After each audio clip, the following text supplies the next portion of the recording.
සමාජයට දෙන පණිවිඩය හරහා එකිනෙකා අතර කළ ගුණ සැලකීම, එකිනෙකා අතර තියෙන සම්බන්ධකම් වර්ධනය වීම මේ සියල්ලක්ම හරහා කොහොමද මේ බාහිර සංස්කෘතික කාරණාවන් හරහා අභ්‍යන්තරය පිරිසුදු වෙන්නේ? දයාල් පින්වතුනි, අවුරුද්ද කියලා කියන්නේ ඇත්තටම මහා මංගල්‍යයක්.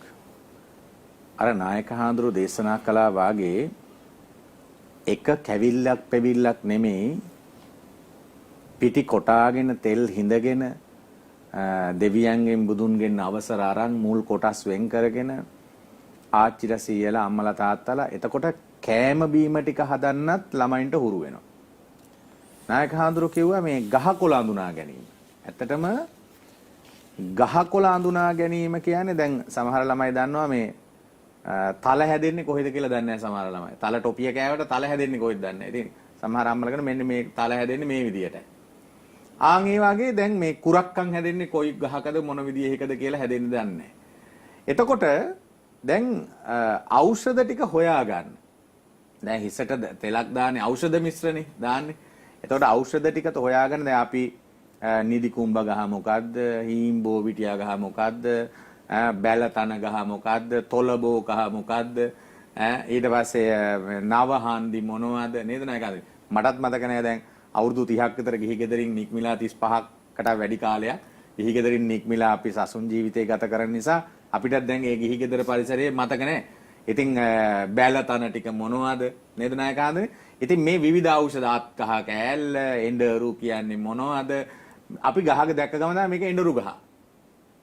ඊට පස්සේ තවත් තිබුණා නායකාන්දනේ මේ ඔය බැලතන අත්කහ ඔය කැඩුම් බිඳුම් වලට එහෙම සාමාන්‍යයෙන් ගෙදර අපි කැඩුනම් බිඳුනම් බැඳ ගන්න ಜಾති හිඟුර දලු. හිඟුර දාලු කහ බැලතන මේව එකට තියලා කොටලා ඒක සාමාන්‍ය වෙදෙක් කියන්න ඕනේ. අපි සාමාන්‍යයෙන් දන්නවා නිකන් අතප්පයක් උලුක්කුවක් කරේ මෙහි ඇදීමක් ආවම මේ එතකොට මේ මං කියන්න හදන්නේ අද දරුවෝ දන්නවාද අඩුම තරමේ කොස් ගහ අඹ ගහ අඳුරන්නේ නැති තත්ත්වෙට ඇවිල්ලා තියෙනවා සාමාන්‍යයෙන්. ඒ තත්ත්වෙට ඇවිල්ලා තියෙනවා. එතකොට දැන් පාසලේ මහා යුද්ධයක් තියෙනවා. පාසලේ ළමයි අම්මට අඳිනවා. ඊට පස්සේ නිලමෙට අඳිනවා. ඉතින් ඊට පස්සේ ආයේ ඇඳුම් සූට් තියන අයම තම සල්ලි ගෙවලා ඇඳුම් සූට් ගෙනල්ලා නිලමෙට ඇඳලා අම්මට ඇඳලා කොණ්ඩ දාලා ළමයින්ට ඇඳලා ඒකෙන් දැන් ළමයාට මේක දැන් කරන්න වෙලා තියෙනවා පාසල ඇතුලේ මේක ගෙදර කරන්නේ නැති නිසා නායක හාමුදුරනේ. හැබැයි දැන් වෙලා තියෙන්නේ ළමයා ඊළඟට පුරුදු වෙනවා. දැන් මේ අවුරුදු චාරිත්‍ර කියලා කියන්නේ අවුරුද්දට කලින් ඉස්කෝලේ කරන වැඩක් කියලා. ඒක දැන් චූටි ළමයාට මේක කියන්නේ. පෙර පාසල් ළමයාට, එක වසරේ ළමයාට, දෙක වසරේ ළමයාට තමයි දැන් මේක මේ කරන්නේ. එතකොට ළමයා හිතන්නේ මේ අවුරුදු චාරිත්‍ර කියන්නේ කලින් අම්මට ඇඳලා මගේ අනිත් යාළුවා පුතාට ඇඳලා අනිත් යාළුවා නිලමෙට ඇඳලා අනිත් යාළුවා මැණිකෙට ඇඳලා දැන් මේ කරන එක තමයි අවුරුදු චාරිත්‍ර කියන්නේ. ඊළඟට ගෝණි වලින් ලිඳක් අදලා ඒක ඇතුළට බේසමක් තියලා ඒක ඇතුළට පයින්ටුවක් දාලා ටීචර් එකෙන් වතුර ඇදලා පෙන්නනවා. මේවා ඒකද ලිඳ දන්නේ නැහැ. දැන් ලිඳ උගන්වන්න වෙලා තියෙනවා ටැප් වතුර නේ තියෙන්නේ. ෂවර් එකේ නේ නාන්නේ. ළමයා ලිඳ දන්නේ නැහැ. ලිඳ වහලා තියෙන්නේ පොළොව යටට දාලා. එහෙම එළියට නැහැ ලිඳ. ඉතින් ඒ නිසා ලිඳ ගැන වැඩි ආකල්පයක් ළමයාගේ නැහැ මොකක්ද කියලා. ලිඳ කියන්නේ මොකක්ද? ලිඳ ඉහිනව දැකලා නැහැ. ලිඳේ වතුර ටික ගන්නව දැකලා නැහැ. ලිඳ ඇතුළට බහැලා අර ලිඳේ ඇදුණු ගස් කොළන් ඉඳලා සුද්ධ කරලා දානවානේ. ඒ නිසා මම දයාල් කියන්නේ බුදුහාඳුරු දේශනා කරා දැන් දයාල් මගෙන් අහන්නේ මේ බාහිර පිරිසිදු බවෙන් අභ්‍යන්තර පිරිසිදු බවට යන්නේ කොහොමද කියලා. එතකොට මේ දේවල් තුල දයාල් මම අර මුලින් කියවනේ ඉහඳ කතාව. ඉහඳ කතාව කියන්නේ දයාල් දැන් ඇත්තටම මිනිස්සු මේ කුහකකම කුහකකම, වෛරය, ක්‍රෝධය, තව කෙනෙක් කනවට කැමති නැති බව, ඊළඟට තව කෙනෙක් හැදෙනවට කැමති නැති බව. දැන් ඒකනේ අපි දකින්නේ දයාල්. හන්දිවල මැරෙනවා. මරා ගන්නවා. දයාල්. මලමිනියට මරා ගන්නවා.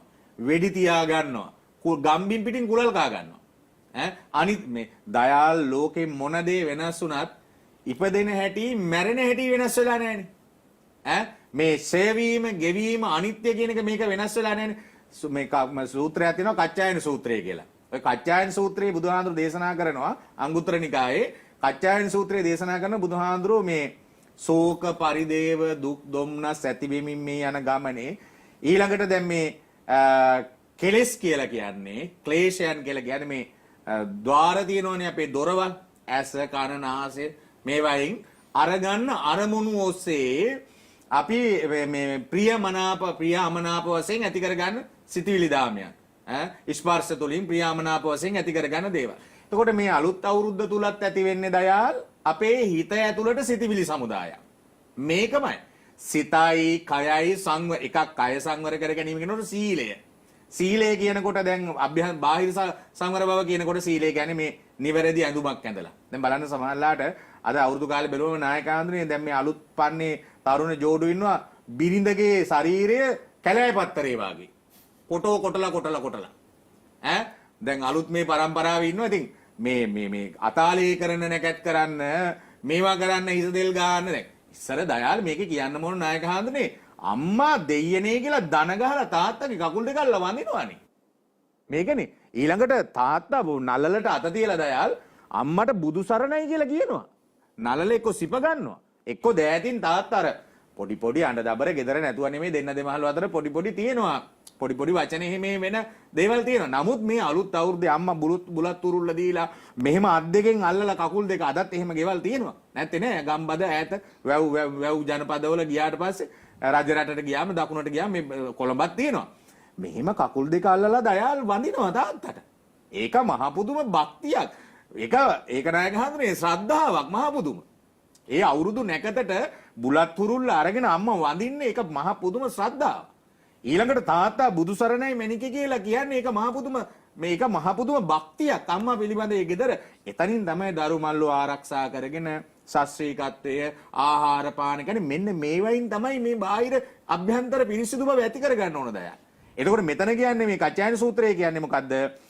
මේ හැම දෙයක් තුළින්ම රාග දේශ මොහ ඇති වෙලා දයාල් හැම දෙයක් තුළින්ම අපේ සිතිවිලි දූෂණය වෙනවා නම් මෙතන දේශනාව දෙනවා කච්චායන මහරහතන් වහන්සේ මේක දේශනා කරන්නේ බුද්ධ දේශනාවක් ශ්‍රාවකයන්ට කච්චායන හාමුදුරු කියනවා බුදු ගුණ සිහි කරන්න. එතකොට ඒකත් වැදගත් දෙයක්.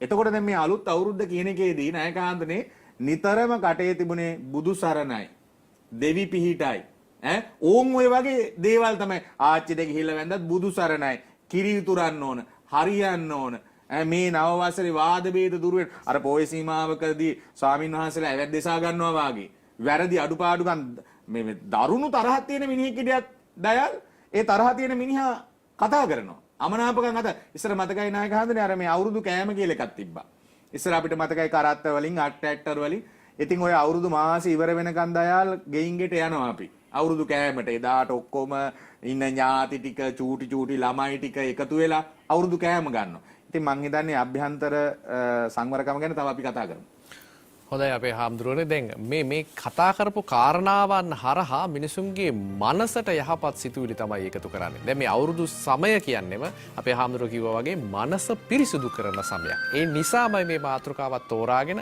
අලුත් අවුරුද්දේ වටිනාකම් ඔබට පැහැදිලි කරමින් මේ එළඹෙන නව වසරේ ඔබ බාහිරවත් අභ්‍යන්තරිකවත් පිරිසුදු භාවයට පත් කරන්න අවශ්‍ය මාර්ගය මේ විදිහට කියලා දෙන්නේ. එහෙම වුණොත් ඔබ ඔබේ වටපිටාව